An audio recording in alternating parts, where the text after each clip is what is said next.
Greetings and welcome back to Doctor Who Revisited, where I go through every single episode of Doctor Who from 1963 all the way up to 2024 and review them. And now we are on to the Masque of Mandragora, the first episode of Tom Baker's third season. This episode is boring. Like, seriously, I'm not even joking. That's not even a setup for a joke. That is the joke. The episode is a snooze fest. I kid you not. I watched it and I literally fell asleep at multiple points and had to go back and rewatch because I wanted to give this review to make this review as good as I can. I felt like I needed to watch the episode in its entirety, and I just could not get through it. I said this a bunch of times already. I think I said it about some of the episodes from the previous season, but the Tom Baker era, as good as it is, and I love Tom Baker as the Doctor, don't get me wrong, but part of the problem with Tom Baker being the longest running on screen Doctor is that all of his episodes range between all time greats and snooze fests. And Masque of Mandragora is definitely belonging in the later category, the pile of episodes that are impossible to get through without falling asleep. So let's just start off with the positives. Okay? Positives about the episode. I like the way the episode begins. For example, I love the Doctor and Sarah Jane just running around through the TARDIS, through the different corridors.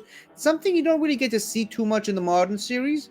Even in the classic series, you don't really get a lot of episodes of that. But I love, just seeing more of the TARDIS. I mean, what's wrong with that? I love the TARDIS, and I love it whenever we get to explore more of the interior of the place. And I love seeing all the different rooms that they go through in this episode. And then you get to the old control room, the old console room. At least the Doctor calls it the old room. I love it. Some people disagree. I have heard people raise their criticisms about this control room, which is fair. But I just love it. I adore this new control room. Well, or old control room. The old new, the new old. I don't even know what to categorize it as. But I just love this control room. I love the old vintage look of it. I love the wooden walls, the wooden chairs, the wooden control console, everything. I love the stained glass windows look of it. I like the way the doors look. I even like the scanner. It's a bit weird seeing everything sort of inverted, where the Doctor is controlling it from the opposite end of where he used to in the previous control rooms, and the scanner is right by the door as opposed to on the opposite end of it. That's interesting, and obviously opposite on the opposite end of where the scanner will now be permanently until the end of the classic series.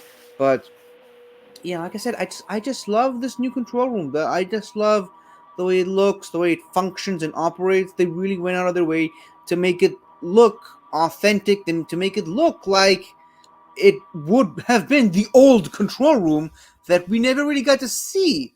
Potentially, the Doctor used to use it before the show started. I like the little details of the shaving cream, the little flute, the coat that gathered dust, and yeah, just the control room to me is the highlight of the episode. And I'm saying that because the episode kind of goes downhill from there. Now, still staying in the positive side, I like the way the Mandragora area, the way where they landed. I like that. The sort of it looks like the time vortex but it's got these crystalline rings of crystals. I like that. That looks really good.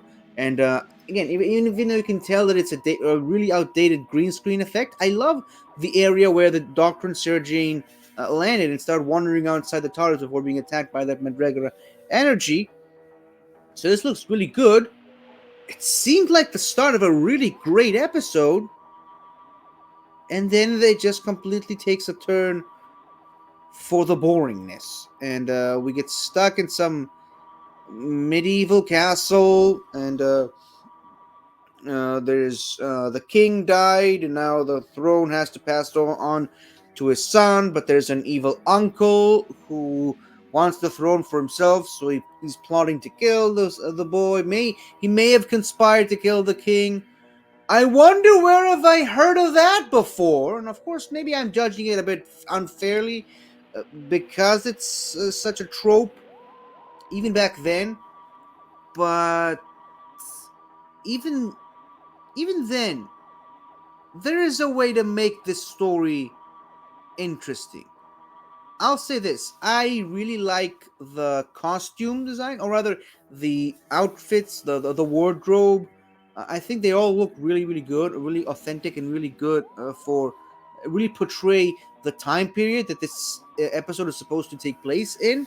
I will say this: the costumes in the costume ball, the costume party at the end of the serial, kind of don't look great, but I think maybe that's intentional because this is still the Middle Ages. It kind of sometimes it drives me bananas when you watch like period pieces and you see these masquerades and costume balls taking place in the Middle Ages, but the costumes look like they were designed by professional Comic Con cosplayers.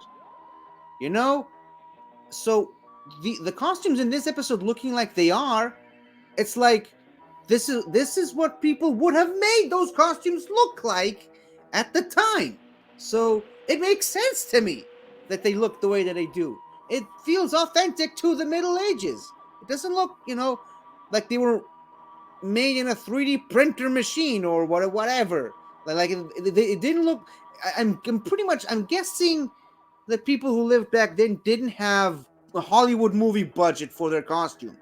So I like the costumes look like that, and I kind of like the how these costumes play a role in the episode, with the doctor pulling that old switcheroo trick at the end. Kind of comes out in a bit of a nowhere, but that doesn't really make sense how and when he was able to make that switcheroo. But hey, it's the doctor. The sleight of hand and the art of misdirection are his traits, especially this doctor. But yeah, the villains don't really do anything for me. I mean, they're just generic monks doing a ritual and trying to sacrifice the doctor's companion. Another thing that we've already seen and done much better, if I might add. The mask that the guy was wearing, I think it looks a bit scary, but it doesn't really do much for me. The overacting, doesn't also help it a bit.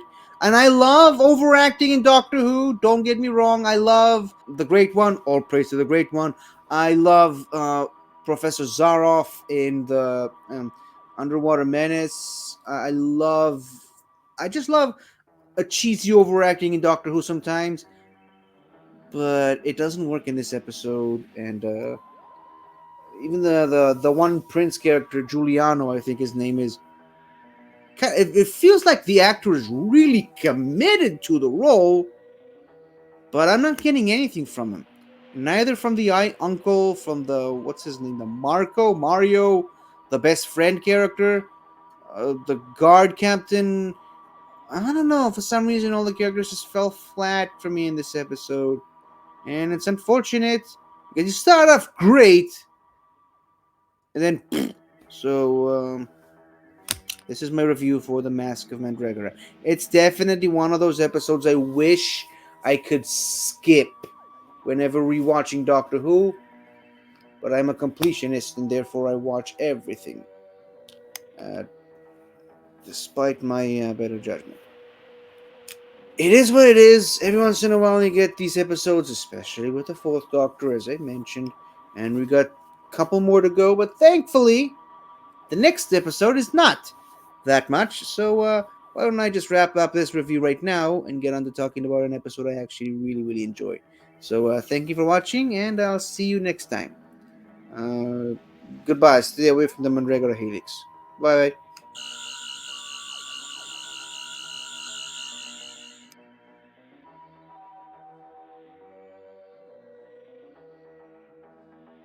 Hi there!